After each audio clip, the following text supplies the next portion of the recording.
2 धाब्याच्या बढतीनं टीमची टोटल पोहोचले 13 या आकड्यावरती. 20 बॉल आणि 20 बॉल मध्ये रन्स येतात 14. लेस दॅन रन बॉल. चेंडूपेक्षा धावा कमी आहेत. So calculative cricket, sensible cricket मैदानामध्ये खेळावं लागेल. शॉर्ट बॉल बॅकफुटवर आले, टॅप केला अंडरआर्म स्टाईल, एक सिंगल डेफिनेटली झाले पूर्ण. डायरेक्ट हिट बॉल थोडा डायवर्ट झाला, दुसऱ्या धावेचा कॉल होता बट बॅकअप अवेलेबल झालं लॉंग ऑफ वरून मिड ऑफच्या दरम्यान. आणि थर्ड अंपायरची मागणी आता करण्यात आली आहे. DRS त्या ठिकाणी घेण्यात आलाय. स्ट्रायकर एंडला अंपायर हॅरी खडकर अर्थातच हिरमन खडकर सरांच्या माध्यमातून.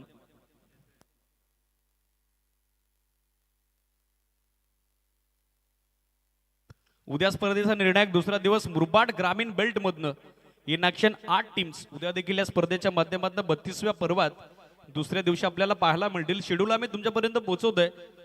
पहिला सामना असेल उद्याचा श्री गणेश दहिगाव त्यांना फाईट करेल धडाकेबाज वडोली. बरोबर 9 वाजता सामना सुरू होईल. 8:45 ला रिपोर्टिंग करणं दोन्ही टीमना गरजेचं असेल. Batter is out.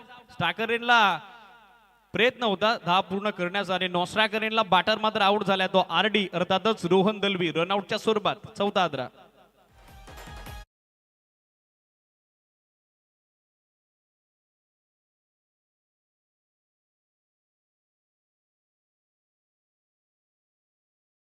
वरती आपण बघत आहोत कशा पद्धतीने डायरेक्ट हिट करण्यात आला. पॉपिंग क्रीजच्या थोडासे शॉर्टर राहिले रोहन आणि त्याच कारणास्तव ते माघारी परत आहेत. पहिला सामना उद्याचा दुसरा